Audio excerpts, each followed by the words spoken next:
Amnesia frontal y diencefálica.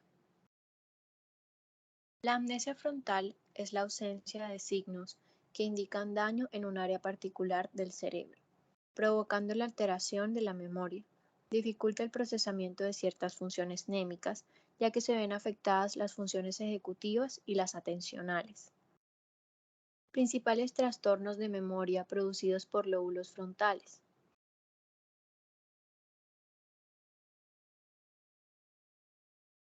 Problemas de memoria a corto plazo causados por trastornos de atención y concentración. Alteración de memoria de trabajo con dificultad para simultanear varias tareas al verse afectada la atención. Trastornos de metamemoria. Dificultad de aprendizaje, trastornos de memoria episódica, trastornos de memoria prospectiva.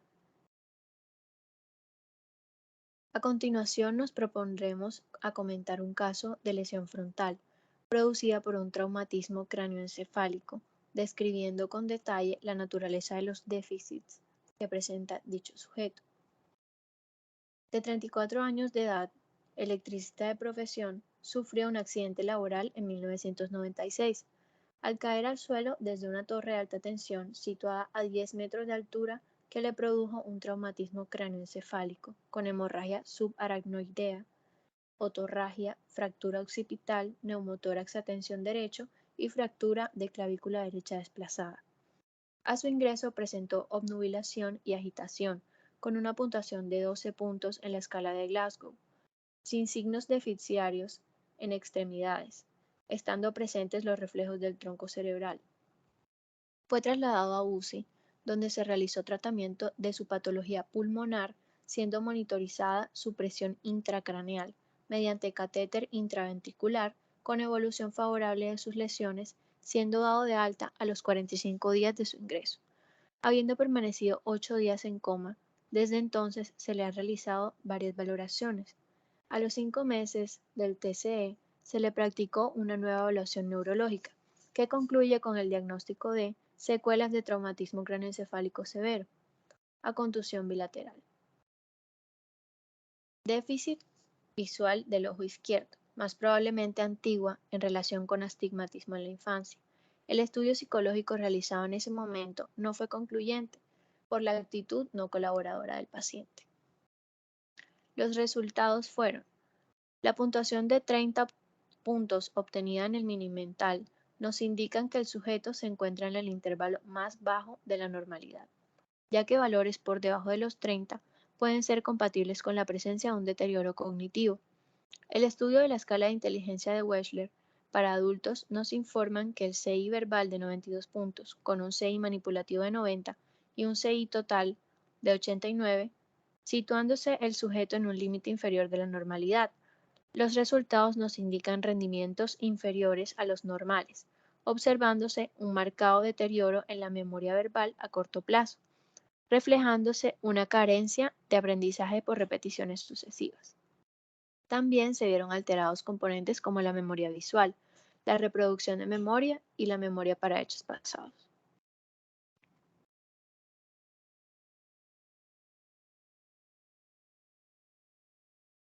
La amnesia diencefálica. Su paradigma es la amnesia Korsakoff, que fue descrita inicialmente por Sergei Korsakoff en 1892. Este no se origina por una lesión de diversas estructuras del diencéfalo, como cuerpos mamilares, fascículos mamilotalámicos, trígono, telencéfalo basal, circunvolución cingulada y núcleo dorso-mediano del tálamo. Está acompañado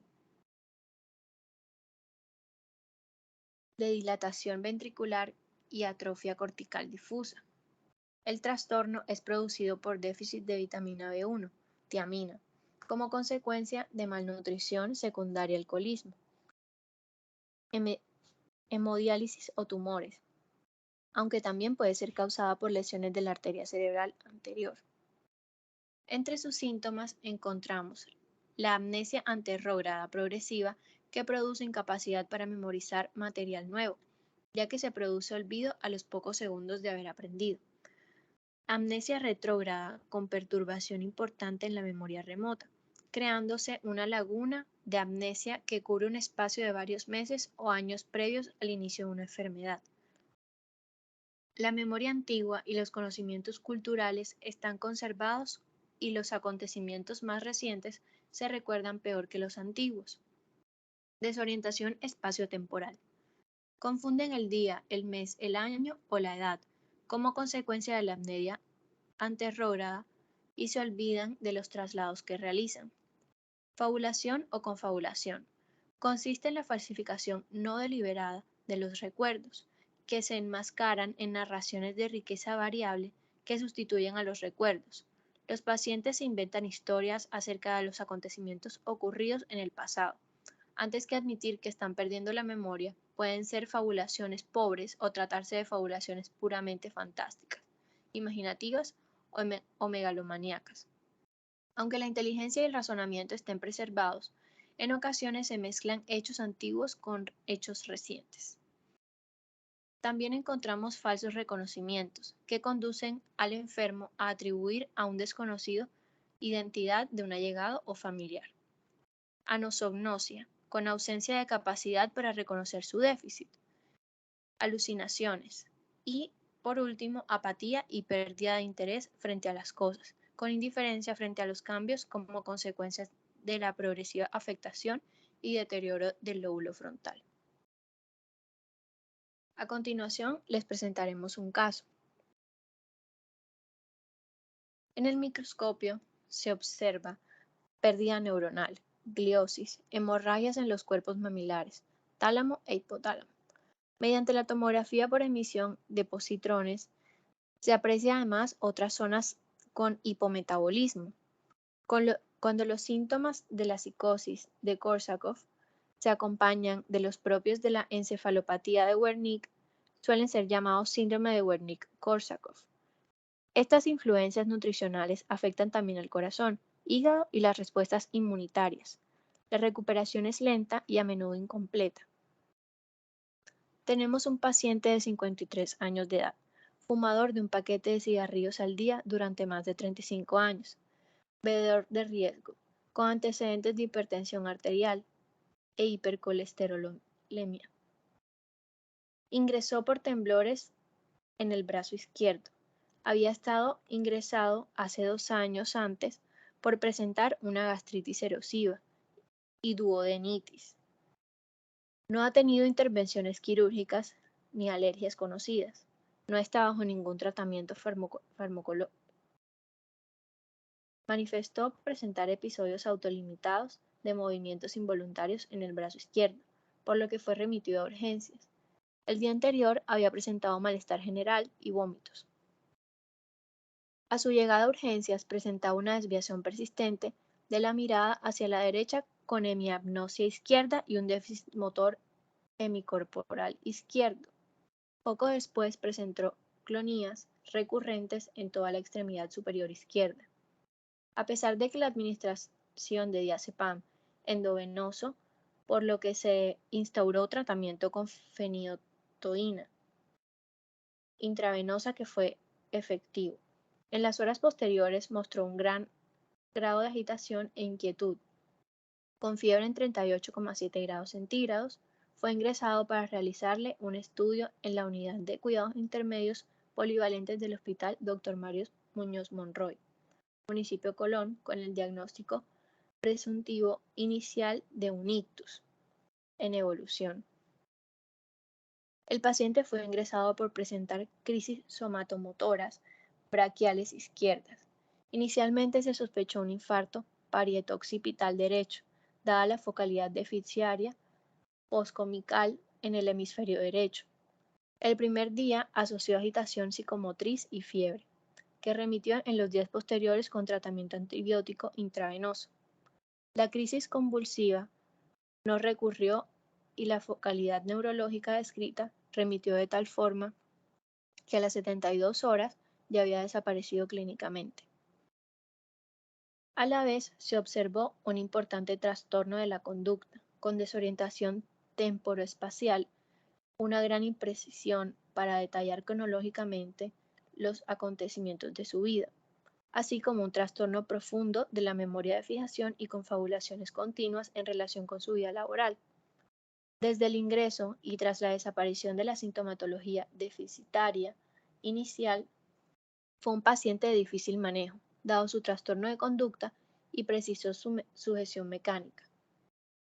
Fue tratado con vitaminas del grupo B, dosis de 200 miligramos al día, piridoxina por un tiempo de 4 semanas, antibiótico-terapia y protectores gástricos, con los que mejoró clínicamente y fue dado de alta después de permanecer ingresado durante un mes para realizar el seguimiento en el servicio de psiquiatría. El paciente presentó al ingreso sintomatología típica de PK. El desencadenante de la sintomatología que motivó el ingreso pudo haber sido el síndrome de abstinencia leve, que probablemente evolucionó a un síndrome de abstinencia mayor, fase en la que pueden producir crisis convulsivas. En la historia clínica del paciente no se hacía alusión al consumo de riesgos de bebidas alcohólicas que presentaba, y entre los motivos de consulta por los que el paciente había acudido al centro de salud no presentaba ningún dato que evidenciara alcoholismo. Sí contaba con que era hipertenso, pero no acudía a los controles correspondientes. Tras el alta hospitalaria, se supo que 2 años antes había presentado un episodio de gastritis duodenitis erosiva, lo que podía haberse tomado en cuenta para valorar un posible alcoholismo. Dentro de los resultados del caso podemos analizar en el caso expuesto que es necesario destacar la importancia de establecer un diagnóstico de sospecha de alcoholismo lo más precozmente posible e intentar confirmarlo mediante la amnesis exhaustiva del paciente y, si es necesario, también la familia, para poder instaurar el tratamiento preventivo con tiamina. La PK es una de las causas más frecuentes de amnesia. Se caracteriza por confusión mental, deterioro de la memoria reciente y confabulación. Estos pacientes presentan dificultad para codificar nueva información, amnesia retrógrada y anterrógrada. Desorientación, nistagmo, ataxia, polineuritis. La confabulación habitualmente se presenta en la fase aguda de este trastorno. No es un elemento necesario para el diagnóstico del síndrome de Wernicke-Korsakoff, ya que algunos pacientes simplemente no confabulan. En la fase crónica o estable de la enfermedad, los pacientes no suelen presentar confabulación. Se debe al déficit de tiamina o vitamina B1, producido generalmente por la ingesta prolongada y excesiva de alcohol, aunque puede asociarse más excepcionalmente a otros procesos.